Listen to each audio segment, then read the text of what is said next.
दादा, आजचा दिवस फार चांगला आहे. आणखी एक गोष्ट केली ना की तो अधिक चांगला होईल. कोणती गोष्ट? मुक्तीची गंमत. सोपाना, सारखी सारखी तिची गंमत केलेली मला आवडत नाही. अरे तुझं बरोबर आहे, तू नकोच करूस, पण मला करू दे की. सोपाना तू ना. दादा, तू इतकंच कर, मला थांबवू नको. अरे चल.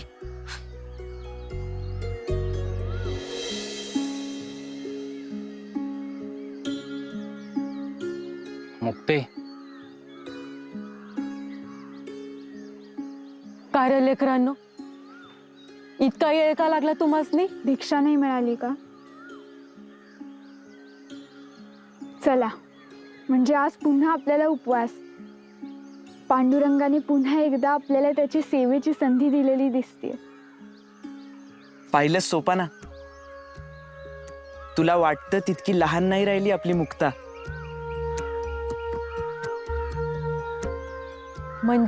म्हणजे सोपान मुक्तेची गंमत करत होता.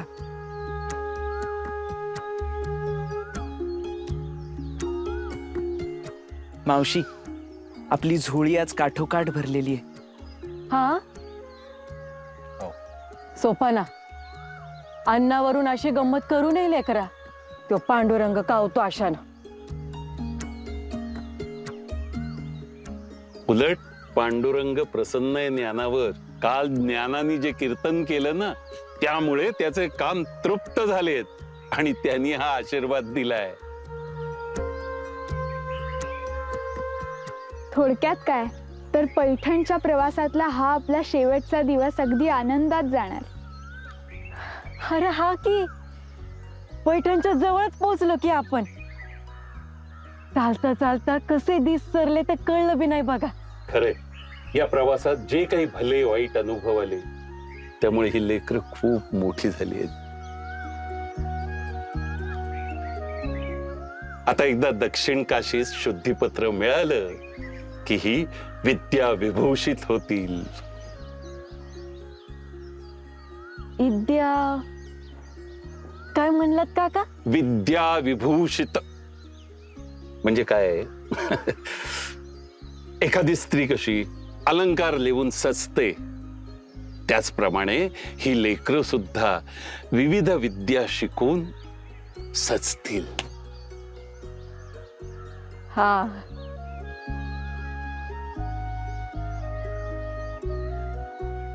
अन काय म्हणलात तुम्ही? दक्षिण काशी म्हणजे पैठणला दक्षिण काशी बी म्हणत्या? पैठण हे दक्षिण गंगा गोदावरीच्या तीरी वसलेलं ग्राम आहे. आणि काशीस जसे प्रकांड पंडित वास्तव्य करून असतात, त्याच तोडीचे प्रकांड पंडित आपल्याला पैठणला भेटतील. आणि काशीच्या खालोखाल पैठणच्या न्यायपीठाचा मान आहे. हा, आणि बरं का मावशी, पैठणच्या न्यायपीठासमोर देवगिरीचे राजे सुद्धा नतमस्तक होतात म्हणे. हा, आणि अशा न्यायपीठाने जर आपल्याला शुद्धीपत्र दिलं तर मग आपला विद्याभ्यासाचा मार्ग मोकळा होईल. हो ना रे गुरुदादा? अगं मग झालाच असं समजा की. आपण कशाला थांबलो इथं? चला चला, चटा आपण जेवून घेऊया. मी रांधायला घेते. चल रे सोपाना.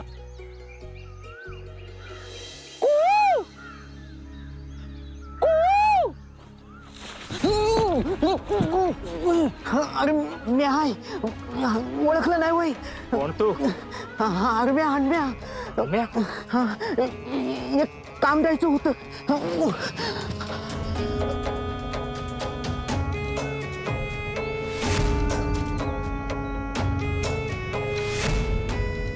पोरांना मारायचं आहे. पोरं वय एक नाही, 4 आहेत. लय अवलक्षणी कार्टी आहेत, त्यांना मारायचं आहे.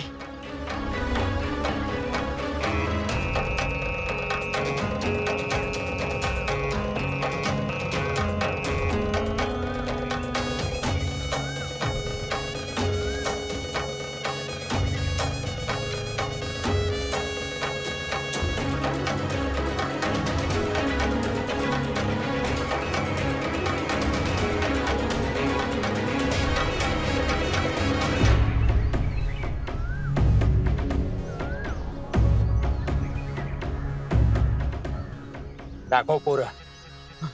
होय.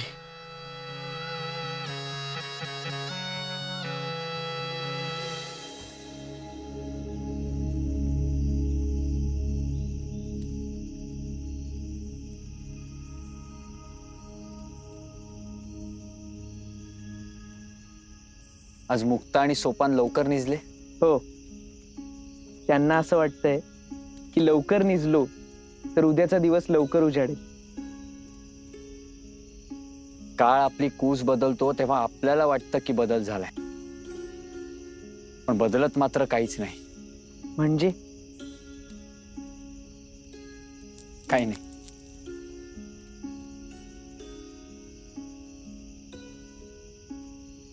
दादा, एक विचारू? विचार.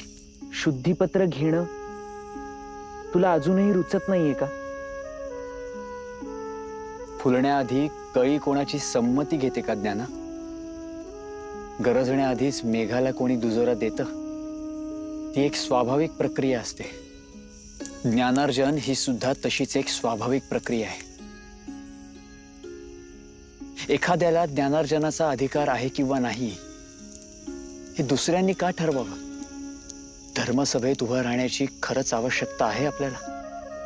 माहित नाही, पण दादा तूच सांगतोस ना, ईश्वराची सेवा करण्याचा सर्वोत्तम मार्ग म्हणजे दुसऱ्याच्या सुखासाठी आपला देह झिजवणं. आपल्याला विद्यार्जनाचा अधिकार मिळाला तर ईश्वराची सेवा करणं अधिक सोपं जाईल, आणि आपण ईश्वराची योग्य सेवा केली तर तो ईश्वरही आपल्या आईबाबांना सांगेल, तुमची लेकरं योग्य मार्गावर आहेत. मी इतकंच जाणतो की शुद्धीपत्र मिळवायचं ते आईबाबांच्या इच्छेसाठी.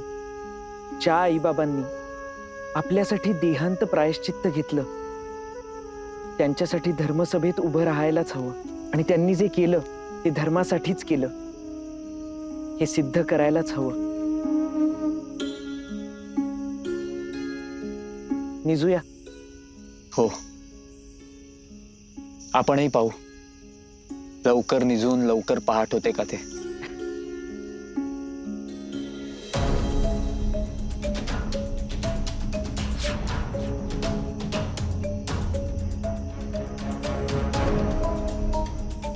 ह्यो खालच्या अंगाला झोपलाय, ह्यो थोरला, आणि ह्यो मधी झोपलाय ह्यो त्याच्या पाठचा.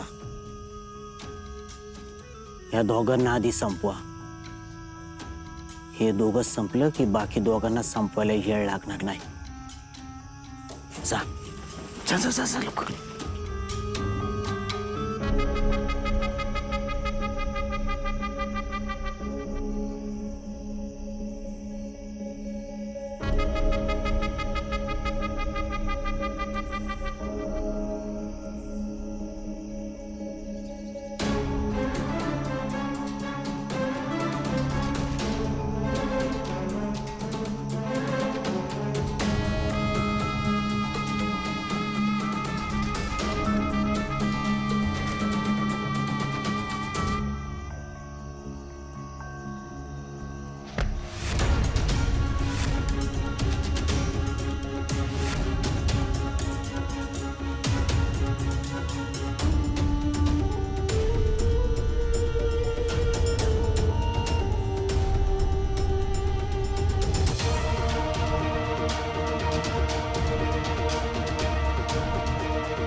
अरे देवा,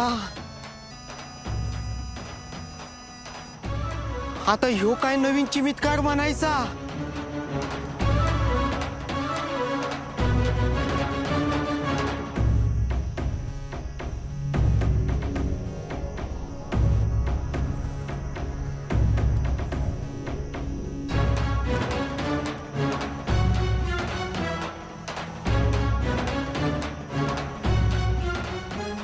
हे माझ्या अंगावर आलं तर माझं तुकडं तुकडं करत्याल. हे नाही, हे नाही, हे म्या नाही.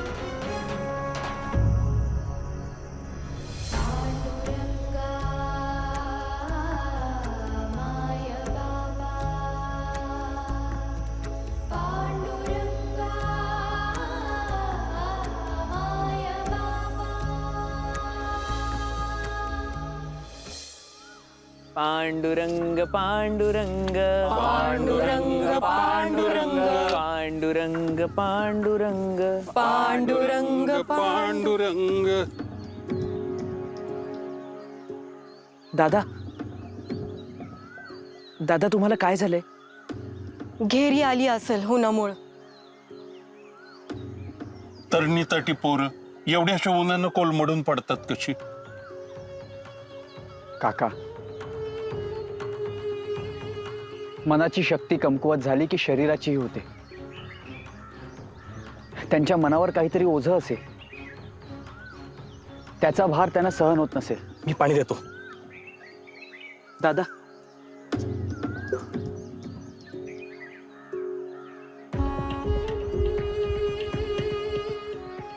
सावकाश सावकाश. तिकडं तिकडं दादा, मला वाटतं यांना काहीतरी सांगायचंय. दादा, शास्त्री शास्त्री,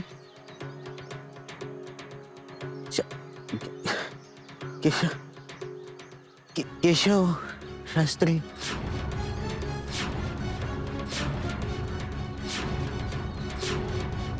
केशव शास्त्री. तुम्हाला पैठणच्या केशव शास्त्रींकडे जायचंय का? दादा उठा. दादा सावकाश.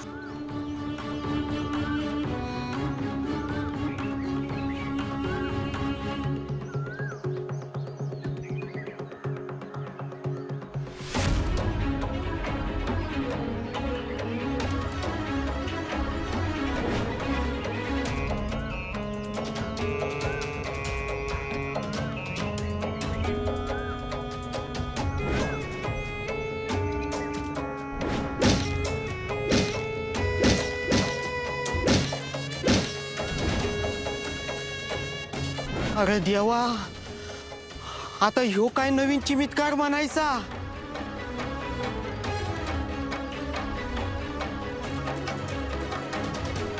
हे माझ्या अंगावर आलं तर माझं तुकडं तुकडं करत्याल. हे नाही, हे म्या नाही.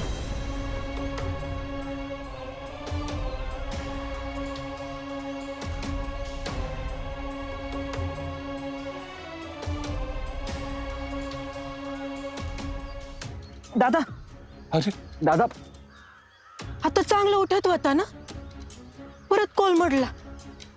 आता काय करायचं आपण? यांना पैठणात घेऊन जायचं. दादा उठा.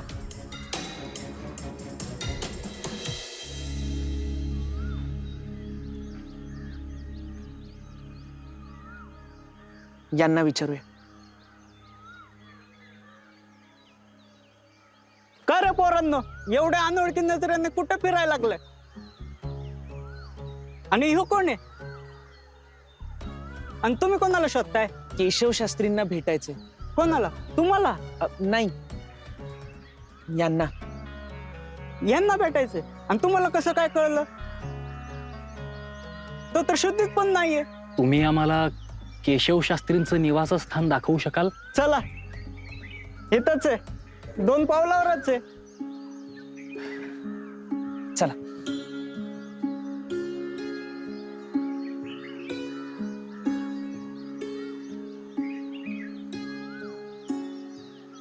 मालक ओ मालक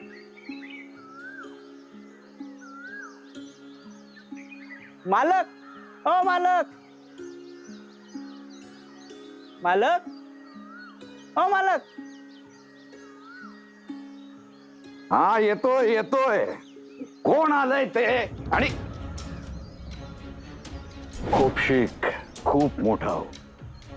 आणि लक्षात असू दे, विद्यार्जनासाठी पैठणचे दरवाजे तुझ्यासाठी सदैव उघडे असतील. अक्षवंत व्हा, कीर्तिवंत व्हा. पांडुरंग हरी. कोण आहेत हे? आणि याला काय, यांना काय झालं? हा? कोण आहेत हे सगळे? ते मूर्छित पडले होते आणि तुमचं नाव घेत होते, म्हणून इथपर्यंत घेऊन आलो.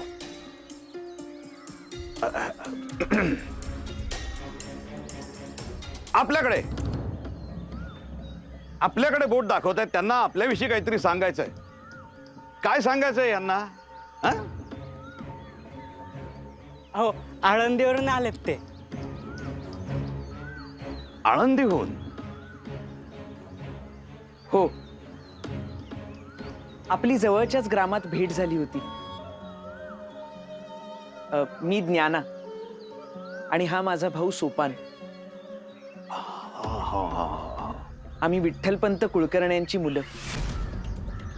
इथे पैठणामध्ये शुद्धीपत्रासाठी आम्ही विठ्ठलपंत.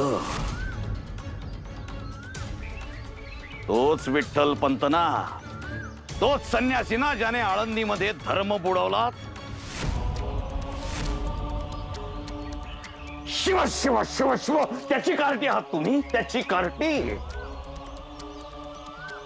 अरे आळंदीला अपवित्र करून समाधान नाही झालं का तुमचं? म्हणून इथं आलात पैठणमध्ये आमच्या दारी भीक मागायला? निघा, चालते व्हा. शास्त्री, आम्ही केवळ आमचा अधिकार मिळवण्यासाठी आलोय. अधिकार? अधिकार हवाय ना तुम्हाला? देतो ना, या क्षणी देतो. जिवंत न राहण्याचा अधिकार या क्षणी देतो तुम्हाला. हा जन्म जर पांडुरंगाचा आशीर्वाद आहे असं आपण मानतो, तर त्याबाबतचे अधिकार ठरवणारे आपण कोण? बघा बघा, आई बापानं केलेले संस्कार मुलांच्या वागणुकीतून उघडे पडतातच, कितीही लपवायचा प्रयत्न केला तरीही. अरे मोठ्यांशी कसं वागावं, कसं बोलावं याची साधी जाण नाही तुम्हाला. आणि आलेत मोठे अधिकार मागायला. चालते वा इथून. शास्त्री, क्षमा करा. दादा, अरे